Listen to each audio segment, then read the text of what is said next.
Ladies and gentleman, ಬಿಜೆಪಿಯಲ್ಲಿ ಭಾರೀ ನಾಟಕೀಯ ಬೆಳವಣಿಗೆಗಳು ನಡೀತಾ ಇದ್ದಾವೆ.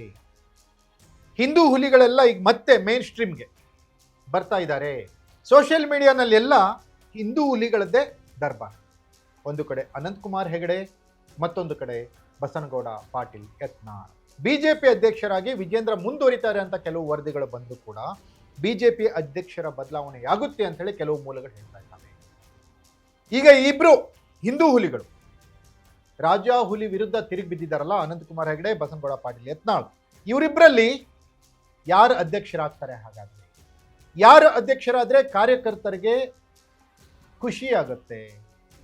ಇವರಿಬ್ರು ಈ ಹಿಂದೆ ಜವಾಬ್ದಾರಿ ಸಿಕ್ಕಾಗ, ಅವಕಾಶಗಳು ಸಿಕ್ಕಾಗ ಎಷ್ಟು ಕಡೆದು ಗುಡ್ಡೆ ಹಾಕಿದ್ದಾರೆ. ಇದು ಎಕ್ಸ್ಕ್ಲೂಸಿವ್ ಸ್ಟೋರಿ. ನೆಲ ಜಲ ಭಾಷೆಗಾಗಿ ಪ್ರಾಮಾಣಿಕ ಪತ್ರಿಕೋದ್ಯಮ. ನಾನು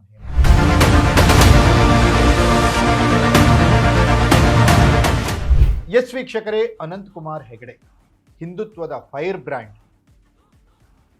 ಯಾವಾಗ ಹುಬ್ಬಳ್ಳಿಯಲ್ಲಿ ಈದ್ಗಾ ಮೈದಾನದ ಗಲಾಟೆ ತಾರಕಕ್ಕೇರಿತ್ತು, ಆವಾಗ ಹುಟ್ಟಿಕೊಂಡಂತ ಹೆಸರು ಅನಂತಕುಮಾರ್ ಹೆಗಡೆ. ಆ ಈದ್ಗಾ ಮೈದಾನದಲ್ಲಿ ಧ್ವಜಾರೋಹಣದ ಸಂದರ್ಭದಲ್ಲಿ ಗುಂಡೇಟನ್ನು ತಿಂದು ಕೂಡ ಅಂಜದೆ ಅಳುಕದೆ ಈದ್ಗಾ ಮೈದಾನದಲ್ಲಿ ಧ್ವಜ ಹಾರಿಸಿದ್ದೇನೆ ಅಂತ ಅನಂತಕುಮಾರ್ ಹೆಗಡೆ ಹೇಳೋದು ಅವರ ಸಾಧನೆ. ಅದೇ ಕಾರಣವನ್ನು ಇಟ್ಕೊಂಡು ಕೆನರಾ ಕ್ಷೇತ್ರ, ಉತ್ತರ ಕನ್ನಡ, ನಮ್ಮ ಶಿರ್ಸಿ ಅವರವರು, ಯಾರು ಅನಂತಕುಮಾರ್ ಹೆಗಡೆ ಅವರು, ಅಲ್ಲಿಂದ ಸತತ ಬಾರಿ ಸಂಸದರಾಗಿ ಆಯ್ಕೆಯಾದರು. ವಾಜಪೇಯಿ ಸರ್ಕಾರದಲ್ಲೂ ಕೂಡ ಸಂಸದರಾಗಿದ್ದರು. ಅದಾದಮೇಲೆ ಮಂತ್ರಿಗಳಾದರು. ಕೇಂದ್ರದಲ್ಲಿ ಸ್ಕಿಲ್ ಡೆವಲಪ್ಮೆಂಟ್ ಮಿನಿಸ್ಟರ್ ಏನೋ ಆಗಿದ್ರು. ಒಂದೂವರೆ ವರ್ಷ ಮಾತ್ರ ಇದ್ರು.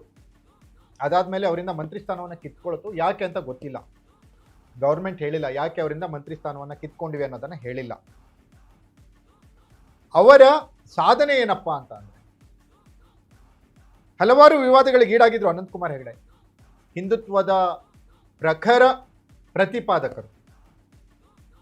ಅವರ ಮಾತುಗಳು ಕೇಳೋಕೆ ಅಷ್ಟೇ ಚೆನ್ನಾಗಿರ್ತವೆ.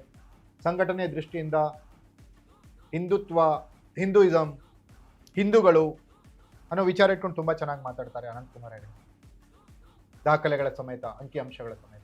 ಆದರೆ ಕೆನರಾ ಕ್ಷೇತ್ರದಲ್ಲಿ ಅವರು MP ಆಗಿ ಸತತ 4-5 ಬಾರಿ ಗೆದ್ದರೂ ಕೂಡ ಅವ್ರು ಮಾಡಿದ್ದೇನೂ ಇಲ್ಲ ಅಂತ ಹೇಳಿ ಕೆನರಾ ಕ್ಷೇತ್ರದಲ್ಲಿ ಹೇಳಿ. ಯಾಕಂದರೆ ನಾನು ಕೂಡ ಅದೇ ಊರಿನವನು. ನಾನು ನೋಡಿದ್ದೀನಿ ಅವರ ಕಾರ್ಯಶೈಲಿ, ಅವರ ವಾಕ್ಚಾತುರ್ಯ.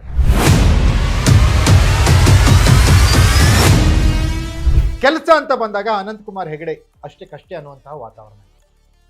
ಹಾಗಾಗಿ ಕಳೆದ ಬಾರಿ ಅವ್ರಿಗೆ ಟಿಕೆಟ್ ಕೂಡ ತಪ್ಪಿತ್ತು, ಅನಾರೋಗ್ಯದ ಕಾರಣ ಇತ್ತು.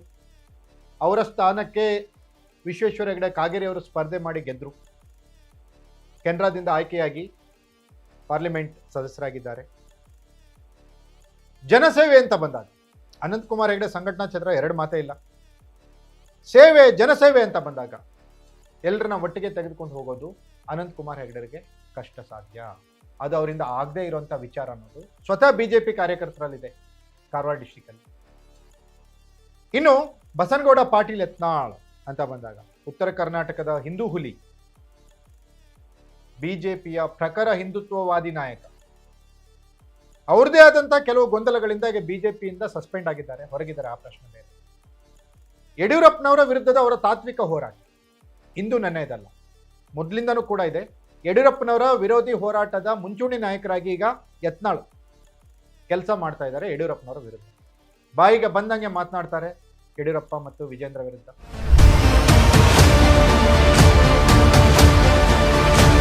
ಯಡಿಯೂರಪ್ಪ ವಿರೋಧಿ ಬಣದ ನಾಯಕರಲ್ಲಿ ಇವರು ಯತ್ನಾಳ್ ಆಗಿರ್ಬೋದು, ಈಶ್ವರಪ್ಪನವರಾಗಿರ್ಬೋದು, ಅದೇ ರೀತಿ ಪ್ರತಾಪ್ ಸಿಂಹ ಆಗಿರ್ಬೋದು.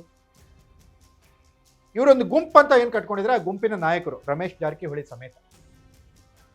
ಬಿಜೆಪಿಗೆ ಅವ್ರನ್ನ ವಾಪಸ್ ಕರೆದುಕೊಂಡು ಬಂದು ಬಿಜೆಪಿ ಅಧ್ಯಕ್ಷ ಸ್ಥಾನ ಕೊಟ್ಟ ಮೇಲೆ ಅವರು ಪಕ್ಷವನ್ನು ಸಂಘಟಿಸ್ತಾರೆ, ಪಕ್ಷ ಅಧಿಕಾರಕ್ಕೆ ಬರುತ್ತೆ ಅನ್ನೋ ನಂಬಿಕೆಯಲ್ಲಿ ಬಿಜೆಪಿ ವರಿಷ್ಠರು ಇದ್ದಾರೆ ಅಂತ ಅಲ್ಲ. ಈಗ ಮಧ್ಯದಲ್ಲಿ ಸೋಷಿಯಲ್ ಮೀಡಿಯಾದಲ್ಲಿ ಚರ್ಚೆ ಆಗ್ತಾ ಇರುವಂಥ ವಿಚಾರಗಳು, ಹಿಂದೂ ಹುಲಿ ರಾಜ್ಯಾಧ್ಯಕ್ಷರಾಗಬೇಕು ಬಿಜೆಪಿಗೆ ಅಂತ. ಹಿಂದುತ್ವ ಇದ್ರೆ ಸಾಕ, ಅದಷ್ಟೇ ಮಾನದಂಡನ ಪಕ್ಷವನ್ನು ಕಟ್ಟಲಿಕ್ಕೆ ಅಂತ ಬಂದಾಗ ಕರ್ನಾಟಕದಲ್ಲಿ ಹಿಂದುತ್ವ ಅನ್ನೋ ಅಂಶವನ್ನು ಇಟ್ಕೊಂಡು ಪಕ್ಷ ಕಟ್ಟಲಿಕ್ಕೆ ಆಗಿಲ್ಲ ಯಡಿಯೂರಪ್ಪನವ್ರಿಗೆ. ಅವರು ಕೂಡ ರೈತ ನಾಯಕ ಅನ್ನೋ ಇಮೇಜ್ ಇಟ್ಕೊಂಡು ಪಕ್ಷವನ್ನು ಕಟ್ಟಿದವರು, ಪಕ್ಷವನ್ನು ಅಧಿಕಾರಕ್ಕೆ ತಂದವರು. ಚಾಣಾಕ್ಷತೆ ಬೇಕಾಗುತ್ತೆ, ಸಂಪನ್ಮೂಲ ಬೇಕಾಗುತ್ತೆ, ಸಂಘಟನಾ ಶಕ್ತಿ ಬೇಕಾಗುತ್ತೆ, ಎಲ್ಲರನ್ನ ಒಟ್ಟಿಗೆ ತೆಗೆದುಕೊಂಡು ಹೋಗುವಂಥ ಸಹನಾ ಶಕ್ತಿ ಬೇಕಾಗುತ್ತೆ. ಇದೆಲ್ಲವನ್ನು ನೋಡಿದಾಗ ಅನಂತಕುಮಾರ್ ಹೆಗಡೆ ಮತ್ತು ಯತ್ನಾಳ್ ತುಂಬ ಹಿಂದೆ ಬೀಳ್ತಾರೆ ಯಡಿಯೂರಪ್ಪನವರ ಜೊತೆಗೆ ಏನಾದರೂ ರೇಸ್ಗೆ ನಿಂತು. ಹಾಗಾಗಿ ಬಿ ಜೆ ಪಿಲಿ ಅಳೆದು ತೂಗಿ ಲೆಕ್ಕ ಹಾಕುತ್ತೆ. ಇವರಿಬ್ಬರಲ್ಲಿ ಯಾರು ಬೆಸ್ಟ್ ಅನ್ನೋದನ್ನು ನೋಡ್ಲಿಕ್ಕೆ ಹೋದರೆ ಇವರಿಬ್ಬರಿಗಿಂತ ಯಡಿಯೂರಪ್ಪ ಬೆಸ್ಟ್ ಅನ್ನುವ ಲೆಕ್ಕಾಚಾರಕ್ಕೆ ಬಿ ಜೆ ಪಿ ಹೈಕಮಾಂಡ್ ಬರುವ ಸಾಧ್ಯತೆ ದಟ್ಟವಾಗಿದೆ. ಹಾಗಾದರೆ ಏನಾಗುತ್ತೆ ಬಿ ಜೆ ಪಿಯಲ್ಲಿ ಮುಂದೆ? ಯಾರು ಅಧ್ಯಕ್ಷರಾಗ್ತಾರೆ, ಯಾರ ನೇತೃತ್ವದಲ್ಲಿ ಚುನಾವಣೆಗೆ ಹೋಗ್ತಾರೆ ಅನ್ನೋದು ಮಾತ್ರ ಈಗ ಸದ್ಯದಲ್ಲಿರುವಂತಹ ಕುತೂಹಲ. ಇದಾಗಿತ್ತು ಎಕ್ಸ್ಕ್ಲೂಸಿವ್ ಸ್ಟೋರಿ.